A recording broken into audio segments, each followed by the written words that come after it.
என்ன சகல, ஏதோ யோசனையில் இருக்கிற மாதிரி தெரியுது. துர்காக்கு அத்தை பார்த்துருக்க மாப்பிள்ள சரியான ஃப்ராடு ஃபேமிலியா இருக்காங்க. ஏப்பா, அந்த 5 லட்ச ரூபா மேட்டரை வச்சு தானே சொல்ற? இதை பாருப்பா, அவங்க கன்ஃபார்மா டுபாக்கூர் ஃபேமிலி தான், அதுல டவுட்டே இல்லை. அது மட்டும் இல்லைங்க, இப்போ ஒரு திருட்டு வேலையும் செஞ்சிருக்காங்க. திருட்டு வேலையா? என்ன திருட்டு வேலைப்பா? நம்மளாம் ட்ரெஸ் எடுக்கிறதுக்கு கடைக்கு போனோம்ல, ஆமா. அப்ப அந்த மாப்பிள்ளையோட அப்பா அம்மா அத்தையோட கபோர்ட்ல இருந்து பண நகைலாம் திருட பார்த்துருக்காங்க. எப்பா, என்னப்பா சொல்ற? நம்ம வீட்டுக்குள்ள புகுந்து திருட பார்த்தாங்களா? ஆமாங்க, நவீன் தான் அங்க இருந்து அதை பார்த்து அவங்களை ஏதோ பண்ணி விரட்டி விட்டுருக்கான்.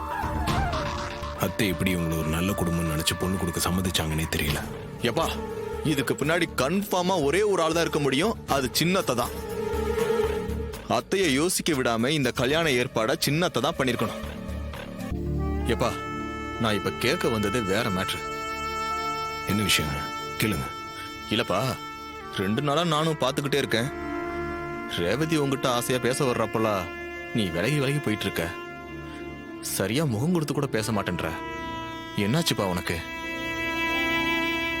சொல்றேன்னு தப்பா எடுத்துக்காதப்பா. ரேவதி நல்ல பொண்ணுன்னு நான் சொல்லி உனக்கு தெரிய வேண்டிய அவசியம் இல்லை. நீ அவாய்ட் பண்றது எனக்கு சரியா படலப்பா. உனக்கே தெரியும், ரேவதி பழசெல்லாம் மறந்துட்டு உன் கூட சந்தோஷமா வாழணும்னு நினைக்குது. அவளை மாதிரி ஒரு பொண்ணு கிடைக்கிறது ரொம்ப அபூர்வம்பா. ஏப்பா, நீயும் உன்னுடைய பழைய வாழ்க்கையில மறந்துட்டு ரேவதியோட சந்தோஷமா வாழுப்பா. எல்லாருக்கும் நல்லது நினைக்கிற உனக்கும் நல்லது நடக்கணும்னு நினைக்கிறப்பா. ஏங்க, இப்ப நான் என்ன சூழ்நிலையில இருக்கேன்னு உங்களுக்கே நல்லா தெரியும். நான் ஒரு சாதாரண டிரைவர் தான் அத்தை இது வரைக்கும் நினைச்சிட்டு இருக்காங்க. நான் ராஜா சேதுபதியோட பேரன் தெரிஞ்சா அவங்க எந்த மாதிரி முடிவு எடுப்பாங்கன்னு எனக்கு தெரியல. கண்டிப்பா ஒரு நாள் அவங்களுக்கு உண்மை தெரிய வரும். அப்போ அத்தை என்ன முடிவு எடுத்தாலும் கண்டிப்பா அது எனக்கு எதிராக தான் இருக்கும்.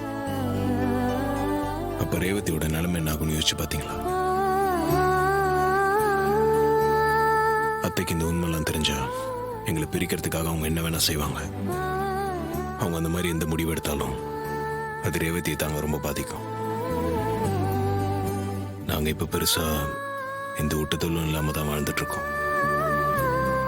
யாருமே அந்யோன்யமா வாழ ஆரம்பிச்சுட்டு அப்புறம் பிரிவு வந்தா தாங்கிக்க முடியாது. என்னை விட ரேவதி தான் இதுல அதிகமா பாதிக்கப்படுவா.